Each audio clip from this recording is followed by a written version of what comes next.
Please subscribe for more updates. Bell button pi click చేయండి. 2018 ఈ రోజుతో ముగియబోతోంది. రేపటి నుంచి 2019 కొత్త సంవత్సరం స్టార్ట్ కాబోతుంది కదా. ఈ 2018 సంవత్సరంలో ఎన్నో రాజకీయ పరిణామాలు చూస్తారు. క్రికెట్ పరిభాషలో మాట్లాడుకుంటే ఎన్నో రాజకీయ లీగ్లు జరిగాయి కదా. ఎవరికి మ్యాన్ ఆఫ్ ద మ్యాచ్ దొరుకుతుందంటారు? ఎవరికి మ్యాన్ ఆఫ్ ద సిరీస్ దక్కించుకుంటారంటారు? అంటే ఈ లీగ్ మ్యాచ్ల్లో టీడీపీ నాకౌట్ అయిపోయింది, బీజేపీ నాకౌట్ అయింది, కాంగ్రెస్ నాకౌట్ అయింది. సో ఈ తెలంగాణ వరకు వచ్చేవరకు దేశంలో బాగా నాకౌట్ అయింది బీజేపీ. అందువల్ల డెఫినెట్గా మ్యాన్ ఆఫ్ ద మ్యాచ్ అనేది ఇవ్వాలంటే ఈ పొలిటికల్ మ్యాచ్లో ఖచ్చితంగా కేసీఆర్కే దక్కుతుంది. ఎందుకంటే 100 సీట్లు గెలుస్తానని ముందే ప్రకటించి దగ్గర 90 సీట్ల వరకు రావడం డెఫినెట్గా అది కేసీఆర్కు పెద్ద విజయం. ఒక అందరి ప్రిడిక్షన్స్ను కూడా దాటి జనామోదాన్ని పొందడం ద్వారా తెలంగాణ రాష్ట్రం, అది కూడా 3 రాష్ట్రాల్లో కాంగ్రెస్ అనుకూల వాతావరణం ఉండగా తెలంగాణలో కాంగ్రెస్ పార్టీని ఓడించి అన్ని పార్టీలు, ఒక్కొక్క పార్టీనే కాదు, ఆ స్థాయిలో విజయం సాధించడం వల్ల కేసీఆర్ను మ్యాన్ ఆఫ్ ద మ్యాచ్గా ప్రకటించవచ్చు. మ్యాన్ ఆఫ్ ద సిరీస్గా ఈ 5 ఏళ్లలో అనేక అపజయాలతో నడిచినటువంటి రాహుల్ గాంధీ, ఐరన్ లెగ్గా ఆయన ఎక్కడ పోతే అక్కడ ఓడిపోతాడన్న రాహుల్ గాంధీ ఈసారి 3 అసెంబ్లీ ఎన్నికలు గెలవడమే కాదు, కర్ణాటకలో కూడా అధికారాన్ని తెచ్చుకోగలిగాయి.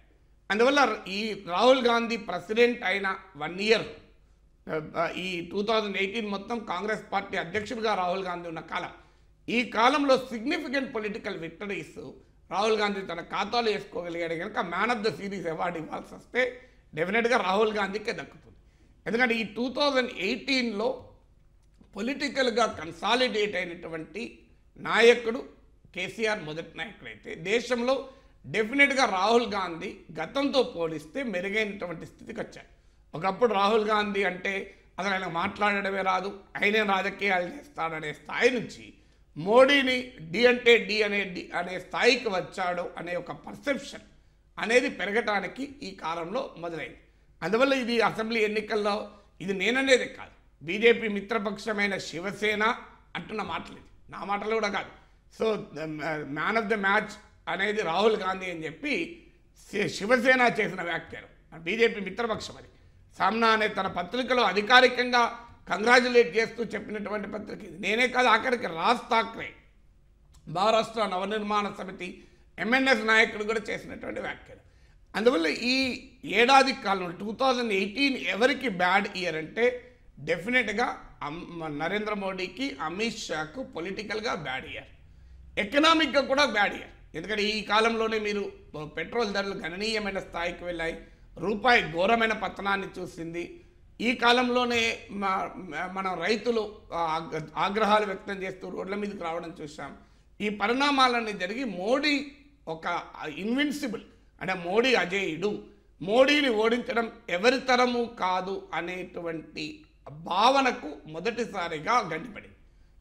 ఇది కూడా మళ్ళీ నేను చెప్పడం కాదు, నితిన్ గడ్కరీ బీజేపీ అఖిల భారత అధ్యక్షుడిగా పనిచేసి ప్రధానమంత్రి పదవికి పోటీదారుడై ఆర్ఎస్ఎస్ ఆశీస్సులు కలిగినటువంటి నితిన్ గడ్కరీ అంటున్న మాటలేంది, దీనికి బాధ్యత అధికారం అధ్యక్షులు తీసుకోవాలి అని చెప్పి ఆయన బహిరంగంగానే వ్యాఖ్యానించారు. తర్వాత నేను అలా అనలేదు, నేను బ్యాంకింగ్ పరిభాషలో అన్నాడు, అది రాంగ్. ఆయన ఎమ్మెల్యేలు ఎంపీల పర్ఫార్మెన్స్కు ప్రధానమంత్రి, పార్టీ అధ్యక్షుడు బాధ్యత వహించాలి, పార్టీ నాయకత్వం వహిస్తున్న వాళ్ళు బాధ్యత వహించాలని డైరెక్ట్గానే అన్నాడు.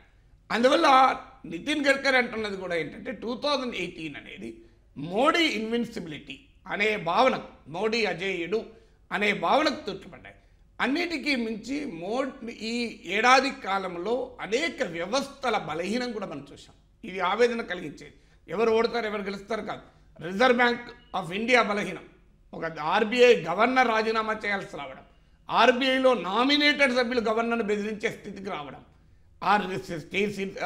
సిబిఐలో సిబిఐ డైరెక్టర్, స్పెషల్ డైరెక్టర్ల మధ్య పోరాటమే కాదు, సిబిఐ కార్యాలయంలో సిబిఐ డైరెక్టర్ ఆఫీసును లాక్ చేయడం, సిబిఐ అధికారులను సిబిఐ అరెస్ట్ చేయడం, ఈ స్థాయిలో సిబిఐ కూడా దెబ్బతినడం, ఎలక్షన్ కమిషన్ ఆఫ్ ఇండియా దీనిపైన అనేక ప్రశ్నలు రావడం, ఇవన్నీ కూడా ఆవేదన కలిగించేటువంటి అంశం. అందువల్ల అడ్మినిస్ట్రేషన్గా తీసుకున్నా, పొలిటికల్గా తీసుకున్నా మోడీకి దెబ్బ తగలడమే కాదు, దేశంలో కూడా ప్రజాస్వామిక వ్యవస్థలకు దెబ్బ తగిలినటువంటి ఏడాదిగా చెప్పచ్చు.